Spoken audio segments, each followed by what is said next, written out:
The Paris Theater is saved, Elizabeth Banks is turning invisible, and Nolan's new film is previewing in IMAX. All of that and more on this week's Cinemateq News Wrap-Up. My name is TJ, and please make sure to subscribe to this channel so you can always get all of the film content that we put out. The weekly news wrap-ups come out every Friday at 5 p.m. Eastern, and next week on Monday, I'm going to be putting out my review of the Blood in the Snow Film Festival. I'm going to have a video that details my thoughts on all of the feature films I saw at the festival, so you should definitely subscribe and hit the notification bell to make sure that you don't miss it. There were a couple of really good films there, and I want you to know about them. Side note, if you're noticing a lot of echo, it's because the room that we usually film in has been completely emptied out of stuff, so there's nothing to absorb my voice. But enough of that intro stuff. We're done with it. We're moving on to the first story of the week, and that is that the Paris Theater in Midtown New York has been saved from the ashes. A few weeks ago, we reported that the Paris would be closing down, and I was sad about this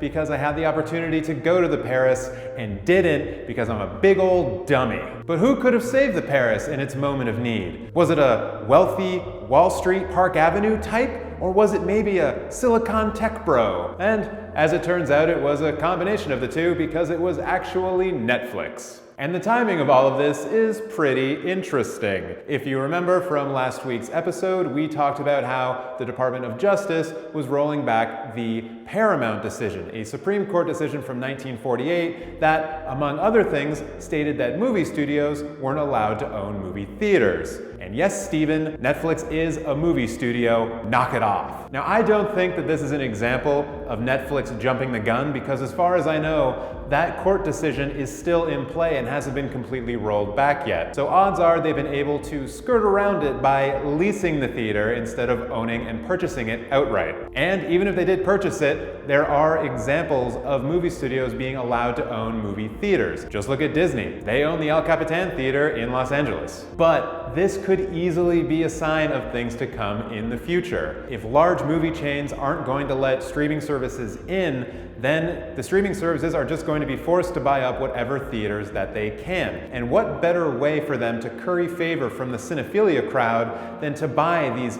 historic movie theaters that are going out of business because they can't afford to compete with streaming services and also those larger chains. So cinephiles, welcome to the dystopia future that we all helped create. But please let me know what you think in the comments below. Are you happy that Netflix is saving the Paris, or would you rather see it disappear than come under the control of a giant corporation? Moving on, if you're a fan of British films from the 40s, 50s, and 60s, the so-called golden age of British cinema, then I have some good news for you. Film Movement has acquired the restorations of 12 British classics, and it has plans to release them on Blu-ray and digital in 2020. The films include Ice Cold in Alex, The Dam Busters, and Dunkirk, as well as a 4-film box set focusing on Scottish actor Alastair Sim, who you best know as playing Scrooge in the 1951 film A Christmas Carol. The films will be released throughout the year, so please head on over to the Film Movement website where you can get more information, check out the rest of the titles, and maybe, just maybe, start planning your Blu-ray purchases for 2020, if you still have money left over from Black Friday. Moving on, Universal Studios wants more monsters in your life, and it thinks the best way to do that is to turn Elizabeth Banks invisible. It has been announced that Elizabeth Banks will star and direct a remake of the 1940 Universal film The Invisible Woman, a sci-fi comedy that is somewhat related to the Universal Monster universe, but this is more of a happy, funny film than it is a terrible, awful horror film. And when I say terrible, I don't mean bad, I mean excellent.